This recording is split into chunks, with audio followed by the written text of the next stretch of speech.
Bonjour à tous, chers amis, je vous salue, je suis Rui Barros Fouadjenokam, juriste en droit du travail, très heureux de vous retrouver dans cette nouvelle vidéo, dans cette nouvelle capsule, pour parler cette fois-ci du forfait annuel en jour.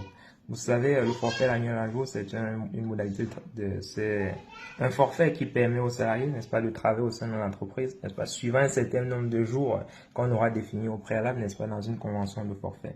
Donc, le salarié n'est pas soumis à l'oreille collective de travail comme ceux qui viennent travailler durant un certain nombre d'heures au sein de l'entreprise, mais il est soumis, n'est-ce pas, à un certain nombre de jours qu'il doit respecter, qu'il doit travailler durant l'année.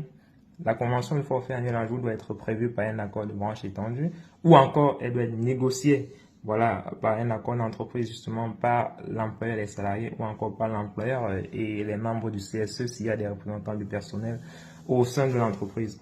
Alors, que se passe-t-il lorsque le salarié est absent, le salarié qui est justement soumis à une convention de forfait annuel en jour, que se passe-t-il lorsqu'il est absent un ou plusieurs jours, n'est-ce pas, sur l'année ou sur le mois? Alors, il faut valoriser cette absence-là. Et comment est-ce qu'on la valorise? En fait, il n'y a pas de disposition dans le Code du travail qui définit les modalités de cette valorisation, encore moins une jurisprudence qui précise comment le détail doit être fait, le calcul de cette valorisation doit être fait. Dans tous les cas, dans la pratique, il y a deux façons de procéder.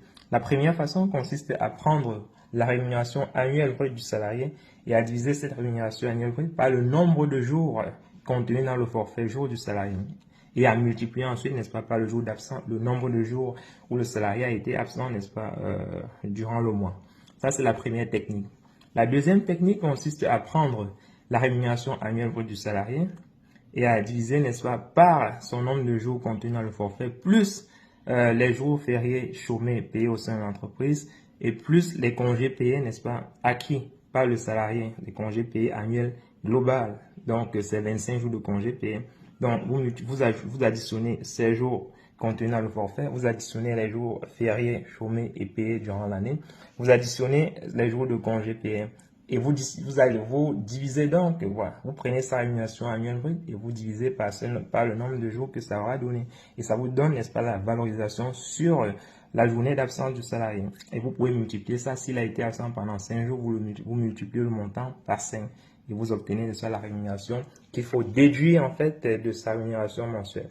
Donc c'est de cette façon-là qu'on procède lorsqu'on veut valoriser les absences du salarié qui est en forfait jour. C'est différent du salarié qui travaille normalement. S'il travaille normalement, s'il ne vient pas travailler, on déduit 16 heures de la journée tout simplement sur sa rémunération mensuelle.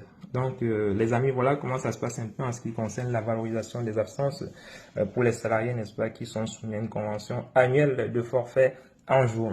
Je crois que c'est clair pour vous. N'hésitez pas, si vous avez d'autres préoccupations en la matière, à me faire part de cela dans les commentaires. Et surtout, n'hésitez pas à partager, à vous abonner surtout et à nous faire des suggestions de thèmes pour que nous puissions davantage développer des vidéos comme celle-ci. Allez, les amis, on est ensemble. Bon week-end à vous.